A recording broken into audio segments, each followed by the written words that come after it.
Hello and welcome. You're with IndiaPostLive.com, India's first live interactive web television. This is your platform where you can engage with us on the various issues that we talk about. You can send us your posts. You can write into us at www.indiapostlive.com. You can leave us your video messages. You can participate in our conversations. And of course, you can tweet us at #IndiaPostLive, and our handle is @IndiaPostLive. Well, on this show, we are going to talk about a very disturbing report that has emerged. In fact, this was a research done by the WWF, that is the World Wildlife Fund, in collaboration with the Zoological Society of London. And in fact, we will be showing you graphics. What the report essentially says is that since 1970, we have lost over half of our wildlife population. Half the world's wildlife population has simply disappeared since 1970. I'm repeating that so that it kind of, gets into all our heads that this is such a shocking revelation that has come out through that research. Let's take a look at the graphics relating to that study. The Living Planet Index that measures trends in thousands of vertebrate species populations shows a decline of 52% between 1970 and 2010. So that is the study that was done by WWF with the Zoological Society of London. Now, okay, who are the species who have been most affected? You see, terrestrial animals, they have had a decline of 39% in the past 4 decades. That's between 1970 and 2010. Freshwater species, an average decline of 76%. And marine species, once again, declined at 39% between 1970 and 2010. So we are just simply losing our wildlife. All right. Now, to discuss why this could have happened, well, needless to say, it is because of the way we have infringed, humans have infringed upon the habitat of wildlife. But to talk more about that, to discuss that, I have with me online Anand Banerjee. He is a wildlife journalist. And Anand Banerjee, welcome to India Post Live. Thank you. Delighted to have you. Yeah. All right. Now, obviously, this very disturbing report of a decline of half our wildlife population having disappeared in the last 4 decades, this has been driven by human consumption. Yes, definitely. Right? And we are all to blame. Yeah, we as a species have taken up most of the planet's resources, and we haven't taken into account the well-being of other species. Yeah. Broadly, that is the line actually. So basically, and if you see also, there's a difference between the developed world and the developing countries like us. Right. Yeah. In developed world, there is nothing. It's all killed and all finished. Like just to give you an example, last month we celebrated the 100 years death anniversary of Martha, the passenger pigeon, which was the most commonest bird in the North American skies. Billions and billions of pigeons which went into extinct in 50 or so 60 odd years. Right. And that's because of human development. So species are disappearing, as you're saying, animals are getting extinct, and ecosystems are failing, isn't it? Yeah. Now, yes. In the I won't even say long run, in the very recent future, I think we will see some kind of a conflict. Because obviously, if this kind of an imbalance happens in nature, there will be a conflict. What kind of a conflict? Yeah, exactly. Well, let's give you a small example. Let's say the river ecosystem. You mentioned the word ecosystem. Yeah. So do we understand rivers? Let's say we see you, me, us, all we live in cities and other. Right. We see rivers as a channel of water and nothing else. Right. But river ecosystem has a lot more to it, starting from the floodplains to the aquatic life, to the vegetation around it, to the bird life, avian, and other amphibian life. Yeah. But we don't bring this into kind of account. We always see is a river is a small body of, it's a channel of water. Now, due to dams, irrigations, industrial needs, our drinking water needs, we have sucked up all the river water. Hardly any now water reaches the sea. Now, in a way, over the years, we have completely destroyed this ecosystem. Now, this is school science. This is no rocket science. School science. The river has to meet the sea at a higher level in the delta. I'm talking because a lot of this water has been taken now. The e-flow has gone down a bit. Now the sea water is thus encroaching inland, and that's changing a lot of ecology, especially along the coast. Right. And a lot more people are getting affected. So there's a small example to, as you mentioned, the word ecosystem, how we are destroying ecosystems. And then if you talk about forest, we see only forests where there are trees, but what about grasslands? We don't consider grasslands as an ecosystem. Right. There are so many species which are grassland specific. That's their habitat. They don't live anywhere else. But in India specifically, we see grasslands as wastelands. Absolutely. There is another bit of information that I would like to share with all of you. In fact, in the last century, the human population has risen 4 times, but the water use has risen 7 times. Now, Ananda Banerjee just spoke to us about the failing ecosystem as far as the freshwater ecosystem is concerned. Ananda, we live in a world where there are 45,000 dams.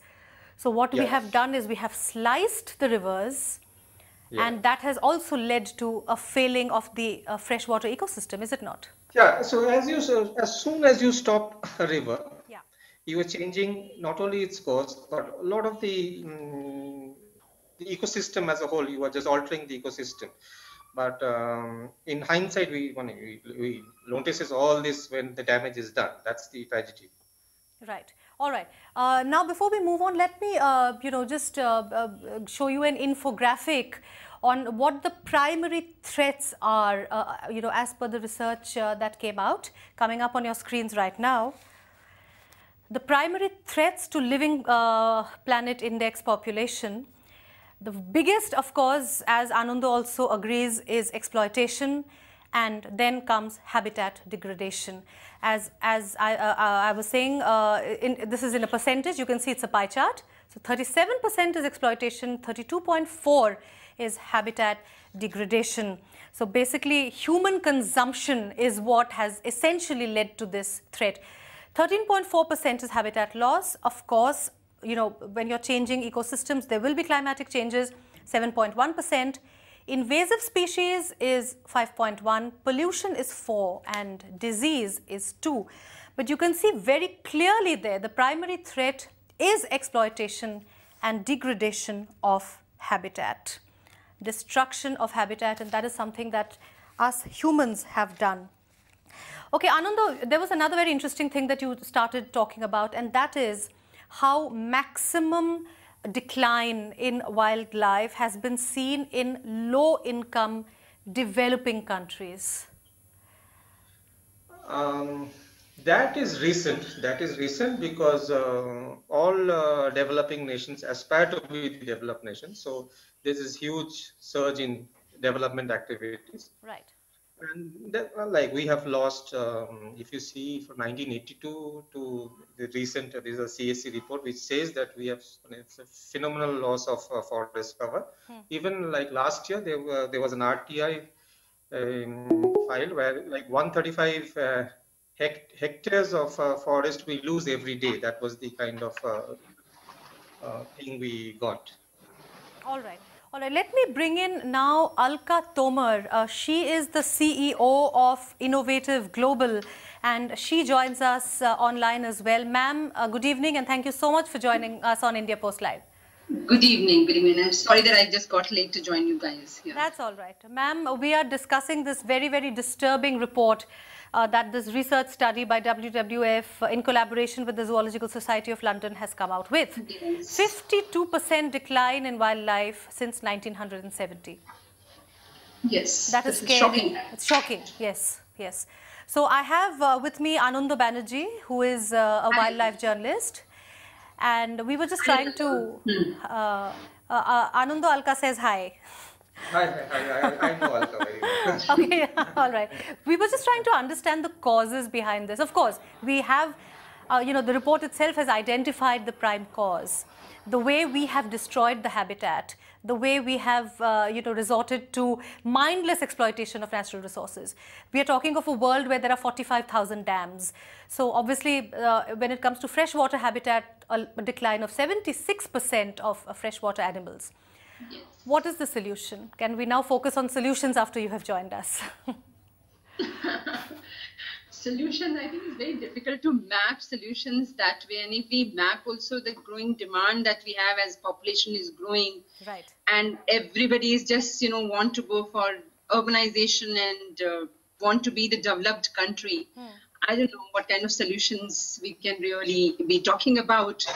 But, I think one very important aspect is, I think, not only we as environmentalists or wildlife conservationists, we only talking about this issue. We need to get more and more people mobilized, joining it, talking about it, and feeling the love for wildlife. And that is, I think, the most important. Until the common consensus and voice will be coming together, there's going to be different. The demand and need is going to be different than the wildlife conservation. All right. Let me also get in Ananda's thoughts on this. Conservation efforts, some conservation efforts have resulted in a certain amount of turnaround. For example, the tiger population in Nepal. That was a successful conservation effort, isn't it? So, Like the tiger or the big species, the elephant, Yeah. and if you give them protection and if you give them their habitat, there's never a problem with it. okay. But the problem is the other species, which we have never accounted. We have thought that if we protect the bigger ones, everything is protected. But that's now how the story unfolded. Okay. Alka Tomar, would you say that, okay, we have lost 50%, but would you say that even now, this is, after all, a wake-up call for all of us? And perhaps we can, have a global consensus to fight this problem together, all countries. What can be done, really? Sometimes I become very pessimistic, but sometimes very optimistic. So I'll take both the routes. When I look at climate change kind of negotiation, which is never ending year after year, and we go to COPs, you say, oh, it's not going to work out. But when you go to CBD kind of COPs, and then you get some positive aspect of it. But nevertheless, and people's participation, both are so equally important for this. And I think organization like ours and Ananda and all the individuals and organizations is a tough task ahead. So we are positive about it. Yes, I think this wake-up call was so much needed. Yes. Otherwise, it has provided the context, which was very much important. But I don't think so. We need to just stop here. We need to start from here. Absolutely. So, sustainable development goals, how can that be achieved?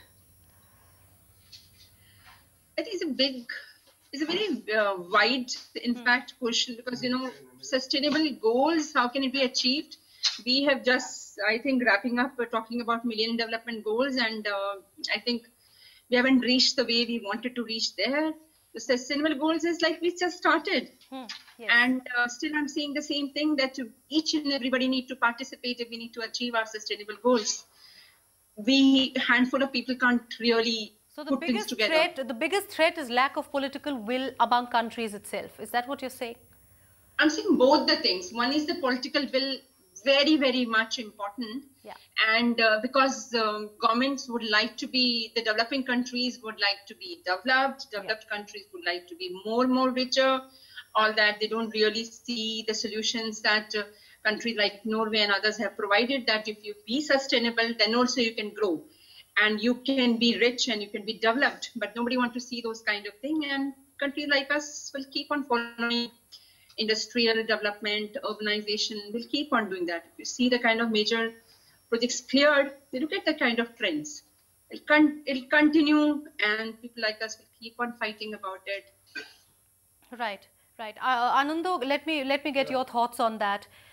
See, this is what you were saying, that 50% we have lost in this last 40 years. 40 years, this is the cost. This is the cost actually. If you see, this mathematically, this is your cost to our development. Yes. Yes. And unless we do some checks and balances, and this will keep on going on. There is do you see a global concerted effort happening now that the report is out? Or are you also pessimistic? Not really. Not really. Okay, both of them pessimistic, but let's bring you some of the ways and means ahead which are critical to kind of restore the balance, perhaps. That is something that is coming up on your screens right now. One Planet Solutions. The WWF, this report, the research says better choices can be made and practical solutions do exist. Number one, preserve natural capital, restore damaged ecosystems, halt the loss of priority habitats, significantly expand protected areas. Number two, produce better, reduce inputs and waste, manage resources sustainably, scale up renewable energy production. Point number three, consume more wisely through low footprint lifestyles, sustainable energy use and healthier food consumption patterns. Redirect financial flows, value nature, account for environmental and social costs, support and reward conservation, sustainable resource management and innovation. And finally, equitable resource governance, share available resources, make fair and ecologically informed choices, measure success beyond GDP. So this is the Living Planet report of 2014 that the WWF has come out with. Alka Tomar, let me get back to you. You just, in fact, these 5 points broadly cover what both of you have been talking about. Yeah. These are nice to hear. Let me comment. These are very nice to read and hear, but quite impossible to see it on the ground. We have been talking about this, like it's not new. It has been in their solutions, whether you talk about climate change or biodiversity conservation, this has been there. Now, I think, as I said, political will and people's, interest and engagement is so important in, achieving all of this. Right. So basically, yes, value nature, conserve, preserve, these are words we've been hearing for many decades now, but unfortunately, nothing much seems to be have been done about it. Yeah, I just want to make a point that, I was doing a report recently for UNESCO, and very interestingly, we were just trying to look at the successful case studies. Yeah. And everybody seems to be now looking at interacting and engaging children and young people on these issues. I think that is one of the very key solutions that everybody needs to focus on, to make that conducive environment, bring that youth force and young and children in this entire discussion. And although we are not saying that our responsibility is less than, will be reduced because of it, but I'm saying that's also equally important to build in the next generation, which is more eco-sensitive. So you're saying that in the next 4 decades, the decline should not be as much as 52%. I can't say. I can't. Your pessimism has transferred to me also now. I really want to be hopeful about it, and it's not the case. People would like to, but I think it's just disconnect is so much with an environment and nature right now that really you just don't really see that much. Although handful of people, including like the foresters and all the conservationists, they're doing whatever they can do, and a lot of children, youth are being engaged in the campaigns and the program. But end of the day, until there's a major political will at international level, global level will be there, things will not be that great. All right. Thank you so much, Alka Tomar, for joining us. Let me quickly get final comments from Anando Banerjee before we wrap up the show. Final comments from you, Anando? Yeah, I agree most of it with Alka. See, this report you're discussing, how many people on the road know about this? Absolutely. What is the awareness level of this? Unless and how many? Political will is the most important thing, actually. Yeah, Alka, you were saying? I was just making a point with what Ananda said. I really, what he's talking about. When we were doing a research and trying to understand people, what do they know and understand about biodiversity? The knowledge and awareness level about biodiversity, the word itself and the connect itself is so low that really sometimes we really wonder where is going to percolate down. Right. So All bad. right. Yeah. All right. In fact, I have a point to make. I believe that it is much more fun to watch children playing with tadpoles than with probably a video game or a PSP. And probably... Why do you get tadpoles? Exactly, absolutely. That's why I said tadpoles. You don't even have the tadpoles, but anything to get them back to nature, I think will be a great thing to do for all of us. All right. I think, I just the last point that I think that too much focusing on the these big species has also added to the problem. I don't know, Ananda, if you agree to that point. Yeah, he does. Yeah, we were talking about it before you joined us. Yes. Yeah. Okay. Yeah, when we are seeing a freshwater and amphibian population down to by 76%, so that is why, where are the tadpoles for the children to play with? Exactly. Where is fresh water actually? Where is fresh water? The reason there's no species. Yeah. Absolutely. All right. Thank you so much. And I think the need of the hour. Thank you so much. I think the need of the hour, which both my guests will also agree with me, Anando and Alka Tomar, is that what is required is awareness about biodiversity, the need to instill this information, this research in people that yes, we are losing our wildlife and something needs to be done. And only through political will among all nations in a concerted manner, united manner, only then can probably this process can be slowed down and even reversed. I would like to thank both Alka Tomar and Anandu Banerjee for joining us on India Post Live. And thank you. And all of you watching the show, please write into us with your comments and your feedback. This is definitely a very grave and a very disturbing report, and we would like to know what you think about it. Thanks so much for watching. Bye-bye.